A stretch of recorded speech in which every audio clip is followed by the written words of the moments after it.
Eh bien, nous avons le bonheur de l'accueillir, le seul député en fauteuil roulant de la Ve République. Je vais te donner le micro, Sébastien Pétavy, député de Dordogne, de Génération S. Et avant, on voulait une petite question parce que en quoi ça peut sembler concret ou pas le fait d'avoir un député en fauteuil roulant à l'Assemblée nationale. Quand Sébastien a été élu, évidemment, il porte avec lui bon nombre de sujets sur la santé mentale. Il est à la commission des affaires sociales, il a bataillé contre la réforme des retraites, mais il s'est rendu compte, et tu vas nous le dire, que si lui n'en parlait pas, eh bien personne n'en parlait. Et donc, question très concrète, il y a récemment un décret sur la prise en charge du remboursement des fauteuils roulants. Vous avez devant un démonstrateur, d'un célèbre, voilà, d'un député qui a un fauteuil moyen, classique, mécanique. Ce fauteuil coûte 8 000 euros. À votre avis, quel serait le montant pris en charge par la Sécu avec les nouvelles règles d'Emmanuel Macron? On rentre dans le concret, vous voyez. Alors, 0, blanc. Le fauteuil vaut 8 000 euros. Et ce n'est pas un fauteuil électrique plaqué or ou quoi. 0, 3 000, 8 000. Sébastien, en piste, à toi. Quelle est la réponse alors sur le fauteuil? Il faut signer une pétition parce que ce qui est annoncé, c'est 0. Sébastien Pétavy, à toi. Oui. Bon, c'est une entrée en matière d'actualité. Effectivement, Emmanuel Macron a fait une promesse lors de la Convention nationale du handicap, la CNH, fin avril, parce que ça ne s'était pas bien passé, toutes les réunions. En fait, pendant 3 ans, toutes les personnes en situation de handicap, enfin les représentants d'associations se réunissent pour définir un petit peu la politique autour du handicap. Et il n'y avait pas grand-chose d'intéressant qui en sortait. Beaucoup d'associations boycottaient cette réunion. Et donc il a fallu qu'il fasse un coup politique, comme il aime bien faire. Et donc il a fait une annonce donc, du remboursement intégral des fauteuils roulants. Alors j'ai eu l'occasion d'aller le voir juste après avec lui dire, bon là vous venez de faire une promesse. Et il y a une attente très importante pour beaucoup de personnes.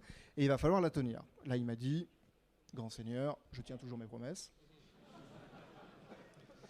Ensuite, il m'a dit combien coûte votre fauteuil. Et puis, il y avait quelqu'un avec un fauteuil électrique à côté de moi. Donc, le mien faisait 8 000, le sien 20 000. Et était là, ah, c'est si cher. Et là, j'ai compris qu'il ne savait pas trop de quoi il parlait. Et que ça allait être compliqué. Donc, il fallait s'assurer que ça fonctionne bien. Donc, je ne vais pas parler de ça très très longtemps, mais en vérifiant et en étant en contact avec des associations et avec des fabricants. La première annonce était en fait de rembourser que les fauteuils modulables. Donc le mien qui n'est pas modulable parce qu'il est plus solide et plus léger, donc sortait de la base de remboursement. Donc ça, j'avais interpellé Aurore Berger et Fadila Khattabi à ce moment-là qui m'avaient garanti que tous les fauteuils seraient remboursés. Et j'ai été interpellé là début janvier, donc avec les nouvelles nomenclatures annoncées fin décembre, autour du 20 décembre. Et donc là, ils ont inventé le plafond de remboursement. Donc là où il y a une base de remboursement de 558 euros pour mon fauteuil actuellement, sur 8 000 euros, hein, donc ça fait déjà, ça complète pas tout. Hein. Si on a une mutuelle, ça vient en mettre un petit peu plus. Les MDPH peuvent en donner un petit peu plus. Et après, le reste, vous faites une cagnotte, vous montez une association. Donc, vous ne prenez pas ce fauteuil-là et vous restez chez vous. Et donc là, ça monte à 2 600 euros, ce qui est une augmentation importante, même si ça ne rembourse pas tout le fauteuil. Mais ils inventent le plafond de remboursement, ce qui fait que tous les fauteuils de plus de 2 600 euros pour les fauteuils manuels et de 18 000 euros pour les fauteuils électriques ne seront plus du tout remboursés. Donc vous ne pouvez pas activer derrière la mutuelle et donc vous trouvez le financement total du fauteuil. Bon. Mardi, M. Attal nous a annoncé qu'il y aurait, on va surtout suivre ça de très près, il y a une petite pétition, vous pouvez la signer, hein, ça sera... il y a 51 000 personnes, je crois, qui l'ont signé. Mais voilà, bon, c'est cette question, quand j'ai fait campagne, j'avais évoqué avec l'équipe que je ne voulais pas aborder les questions de handicap. Quand je suis arrivé dans la cour de l'Assemblée, le premier jour, le lendemain de l'élection, une vingtaine de journalistes sont arrivés avec « mais est-ce que vous êtes le premier député en fauteuil roulant ?» Et j'ignorais, je m'étais absolument pas posé la question et je me foutais un petit peu de savoir si j'étais le premier ou pas, c'était pas une question. Et effectivement, oui. Ce qui est quand même assez terrible. Alors bon, je serai le premier député en fauteuil roulant de la 5e, mais c'est quand même assez triste d'attendre 2022 pour avoir un député en fauteuil roulant. Mais la fois précédente, il y avait un seul député avec un handicap. Enfin, il en cumule peut-être plusieurs, Damien Abad. Mais, et là, nous sommes 4. Alors sur 12 millions de personnes en situation de handicap en France, il y a 4 députés sur 577 députés. Donc en gros, sur 16% de la population qui est en situation de handicap, il n'y a que 0,5% des députés qui sont en situation de handicap. Donc sur les questions de représentativité, on a assurément un grand sujet. Et elle se pose la question de pourquoi. Pourquoi y a-t-il si peu de députés, mais pas que de députés, d'élus en général, et peut-être de candidats. Et je crois que là, on a une question très très importante. Bon, pour venir par exemple là, alors c'est un très bel endroit, mais l'accessibilité n'est pas tout à fait au rendez-vous. Déjà, juste pour accéder à la salle, il y a quelques marches, et ça vous pouvez regarder, même dans tous les endroits qui sont construits récemment, il y a un accès PMR, parce qu'effectivement, personne en situation de handicap peut avoir besoin de se divertir, mais il n'y a aucun espace pour la scène qui est accessible. C'est-à-dire qu'on ne peut pas imaginer qu'il puisse y avoir un artiste, un acteur, un chanteur ou une chanteuse en situation de handicap, ce qui est quand même assez terrible. Alors là, on parle de la question de l'accessibilité pour un fauteuil, mais il n'y a personne, excusez-moi pour l'organisation, mais pour signer. Il n'y a rien en télétexte pour ceux qui auraient du mal à entendre. Il n'y a aucune boucle magnétique pour tous ceux qui pourraient être appareillés. Voilà comment on organise, en 2024, nos réunions politiques. Et on s'étonne qu'il n'y ait pas plus de personnes en situation de handicap. Quand on regarde les lieux, parce que bon, en étant le premier à l'Assemblée, il a fallu 6 mois pour arriver à faire des travaux, pour que je puisse avoir une rampe et m'installer à côté des ministres. Mais si c'était un fauteuil électrique, ça ne passerait pas. Et si nous étions 3-4 en fauteuil, ça ne passe clairement pas. Et voilà en fait la réalité. Déjà, dans la question des locaux, le rythme de travail pour des personnes, parce que selon le handicap, forcément, il n'y a pas la même capacité, la possibilité de rester aussi longtemps. On a un député qui est malvoyant. Je ne sais pas du tout comment il fait en hémicycle pour pouvoir suivre les amendements. Enfin, il y a quand même beaucoup de questions aujourd'hui qui ne sont absolument pas préparées. Et quand on veut faire campagne, certaines personnes ont besoin d'une aide humaine. Qui paye l'aide humaine ? Est-ce que ça rentre dans les frais de campagne ?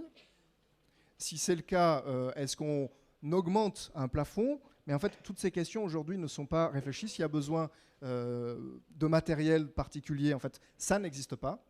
Ça n'existe pas.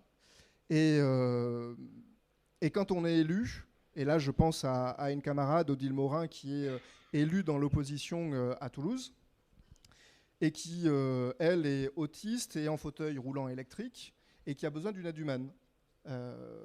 Mais en fait, il n'y a aucune aide financière pour pouvoir financer cette aide.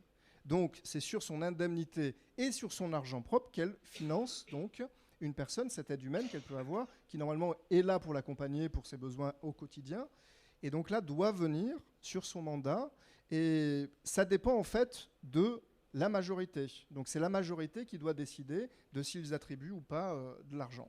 Donc en fait, ce n'est pas possible que ça fonctionne comme ça. Si elle était élue ou s'il y a un élu dans une toute petite commune où il n'y a pas les moyens de financer, en fait, ça pose une grande question. Et donc, pour que tout le monde puisse avoir accès, parce que la première cause de discrimination quand même en France, c'est le handicap. C'est la première cause. Et c'est le défenseur des droits qui le dit. C'est la première cause. Il y a eu, enfin, on parlait de manifestations, mais les personnes en situation de handicap, pour pouvoir aller manifester, il y a toute une organisation. Déjà, il faudrait que la ville soit accessible. Il faudrait pouvoir passer des trottoirs. Il faudrait pouvoir prendre le métro. Il faudrait, enfin, en tout cas pour ici, c'est déjà une première question. Mais si ça arrive à s'organiser, on voit qu'il faudrait arriver à mobiliser l'aide personnelle pour pouvoir, l'aide à domicile pour accompagner. Donc ça devient très très vite compliqué. Mais il y a eu une manif il n'y a pas très longtemps sur la question du handicap et qui n'était pas très glorieuse par Force ouvrière, sur la question justement de l'intégration et l'inclusion à l'école donc des enfants en situation de handicap. Et comme quoi, comme il n'y a pas assez de moyens, il faut maintenir ou augmenter les places dans les institutions. Bon, bah ça c'est tout simplement honteux. La France a signé des accords autour du handicap et des droits des enfants. Et en fait, là-dedans, on doit permettre et offrir le droit à la scolarité à tous les enfants. Alors il y a peut-être des situations particulières qui sont à étudier, mais si on veut construire une république inclusive, ça commence là. Si on n'a pas accès déjà à cet endroit-là, on ne peut pas donner cette promesse de la République et d'un accès à tous. Et on va se retrouver là le 11 février, ça va être les 19 ans de la loi donc 2005 sur l'accessibilité. Alors il y a quand même un grand sujet sur le handicap. C'est absolument absent de la gauche. La seule avancée qu'il y a eu, ça a été sous Chirac. Et en fait, il y a un impensé à gauche de la question du handicap et de l'inclusion.